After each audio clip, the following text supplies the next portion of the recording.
안녕하세요. 10월 29일 토요일입니다. 오늘은 마태복음 3장 16절, 17절 두 절의 말씀 보시겠습니다. 예수께서 세례를 받으시고 곧 물에서 올라오실새 하늘이 열리고 하나님의 성령이 비둘기같이 내려 자기 위에 임하심을 보시더니 하늘로서 소리가 있어 말씀하시되 이는 내 사랑하는 아들이요 내 기뻐하는 자라 하시니라. 아멘. 예수님이 세례 요한에게 세례를 받으셨습니다. 그렇게 하는 것이 모든 하나님의 의를 이루는 것이라 이렇게 예수님이 말씀하셨을 때 요한이 그 말을 듣고 예수님에게 이제 요단강에서 세례를 베풀었습니다. 예수님이 세례를 받으시고 물에서 올라오시는데 하늘이 열렸어요. 이게 하나님의 아들의 증거입니다. 요단강에서 세례를 받으시고 예수님이 이제 물 밖으로 나오시는데 하늘이 활짝 열려요. 대단한 거죠. 성경에 보면 하늘이 몇 번 열리죠. 그죠? 계시록에도 보면 요한에게 하늘이 열리죠. 하늘문이.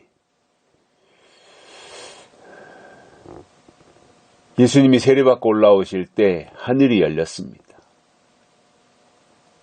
그리고 하나님의 성령이 비둘기같이 예수님 위에 임했습니다. 성령이 임했어요. 예수님 위에. 물론 예수님 자신이 성령이시고 하나님의 아들이시고 그렇기 때문에 예수님 자신, 예수님 속에 하나님의 영으로 충만한데 세례를 받으시는 순간 또 하나님의 성령이 예수님에게 임하는 이러한 사건들을 보여주신 것입니다. 사람들이 이해할 수 있도록 해주신 거죠. 뿐만 아니라 하늘에서 소리가 나는 거예요. 하늘이 열렸죠. 성령이 임했죠. 그리고 하늘에서 소리가 납니다.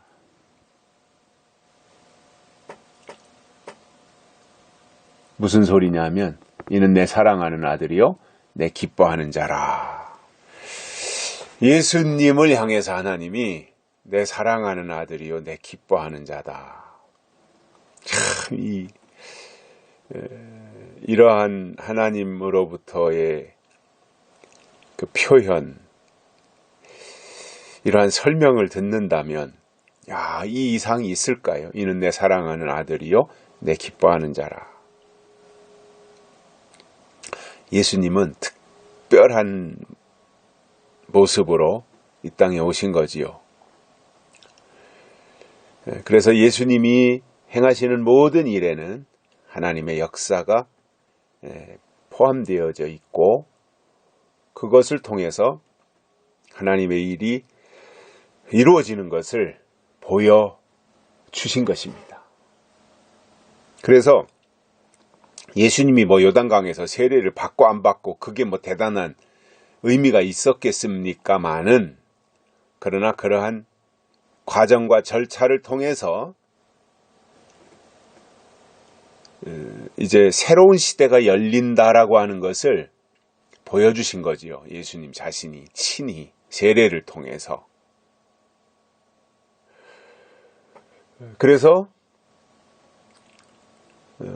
예수님은 하나님이시다. 그럼에도 땅의 모든 제도를 지키셨다. 예수님이 오심으로 시대가 바뀌었고 새로운 세상이 열린 것이 분명한데 그 중심에 세례가 있었다는 거예요. 세례. 그래서 그 세례를 통해서